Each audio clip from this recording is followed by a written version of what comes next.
Welcome to Tamil health tips. என்னோட பேர் மனோ.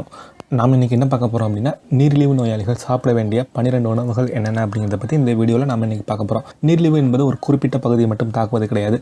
இது உடலில் உள்ள அனைத்து பகுதியுமே தாக்குகிறது. அதிலும் இரத்தத்தில் அதிக அளவில் சர்க்கரையானது இருக்கும்போது இந்த நோயானது சிறுநீரகம், கண்கள் மற்றும் இதயம் போன்றவற்றை பாதிக்கும்.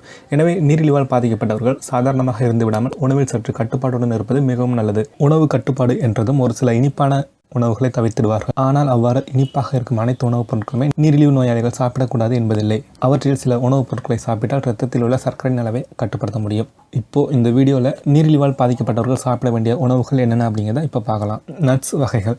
உணவுகளிலேயே நட்ஸுகள் மிகவும் சிறந்த உணவு. இதில் ஒமேகா 3 ஃபேட்டி ஆசிட், விட்டமின்கள், கனிமச்சத்துக்கள் போன்றவை அதிக அளவில் நிறைந்துள்ளன. அது மட்டுமின்றி இதில் உள்ள சில கொழுப்புகள் அளவுக்கு அதிகமாக இன்சுலின் சுரப்பதை கட்டுப்படுத்துகின்றன. அடுத்ததாக ஆலிவ் ஆயில். எண்ணெய்களில் ஆலிவ் ஆயில் மிகவும் சிறப்பானது. இத்தகைய ஆலிவ் ஆயிலிலும் ஒமேகா 3 ஃபேட்டி ஆசிட் அதிகமாக உள்ளது. எனவே இந்த எண்ணெயை நீரிழிவு நோயாளிகள் உணவில் சேர்த்து வந்தால் உடல் எடை அதிகமாவதை தடுக்க முடியும். அடுத்ததாக பீன்ஸ். பீன்ஸில் புரோட்டீன் மிக அதிகமாக நிறைந்துள்ளது. அது மட்டும் இல்லாமல் பொட்டாசியம், மெக்னீசியம் அதிகமாக உள்ளது. இந்த சத்துக்கள் நீரிழிவு நோயாளிகளுக்கு மிகவும் முக்கியமானது. அடுத்ததாக கொழுப்பு குறைவாக உள்ள தயிர்.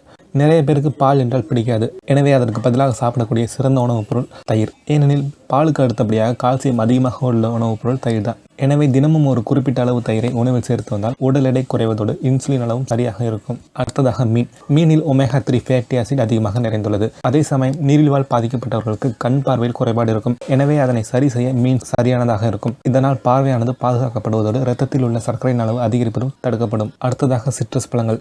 நீரிழிவு நோயால் பாதிக்கப்பட்டவர்கள் ஒரு சில பழங்களான திராட்சை, வாழைப்பழம், ஆப்பிள் போன்றவற்றை சாப்பிடக்கூடாது. அதே சமயம் சிட்ரஸ் பழங்களான ஆரஞ்சு, பூசணி வகைகள் மற்றும் எலுமிச்சம்பழம் போன்றவற்றை சாப்பிடலாம். ஏனெனில் நீரிழிவு நோய் வந்துவிட்டால் உடலில் அசதி ஏற்படும். இந்த சிட்ரஸ் பழங்களை சாப்பிடுவதன் மூலமாக அதில் உள்ள விட்டமின் சி சத்தானது உடலில் எனர்ஜியை அதிகரிக்கும். அடுத்ததாக பச்சை இலை காய்கறிகள். பச்சை இலை காய்கறிகளில் விட்டமின் சி, நார்ச்சத்து மற்றும் கால்சியம் அதிகமாக இருக்கிறது. இந்த ஊட்டச்சத்துக்கள் அனைத்துமே நீரிழிவு நோயாளிகளுக்கு மிகவும் தேவையான சத்துக்களாகும். அடுத்ததாக தக்காளி. தக்காளியில் விட்டமின் சி, இரும்புச்சத்து மற்றும் ஜில்க் எனும் கொழுப்பும் நிறைந்துள்ளது. அதற்காக தக்காளியை காரமாக சமைத்து சாப்பிடக்கூடாது. அதனை சூப் போன்றோ அல்லது ரோஸ்ட் போன்றோ செய்து சாப்பிட வேண்டும். அடுத்ததாக மஞ்சள் பூசணிக்காய். மஞ்சள் பூசணிக்காய் இனிப்பாக இருப்பதால் இதனை சர்க்கரை நோயாளிகள் சாப்பிட மாட்டார்கள். ஆனால் உண்மையிலேயே அந்த பூசணியில் கிளைசிமிக் இண்டெக்ஸ் எனும் பொருள் குறைவாகவே இருக்கிறது. எனவே இதனை அவ்வப்போது சிறிது சாப்பிட வேண்டும். அடுத்ததாக பெர்ரி பழங்கள்.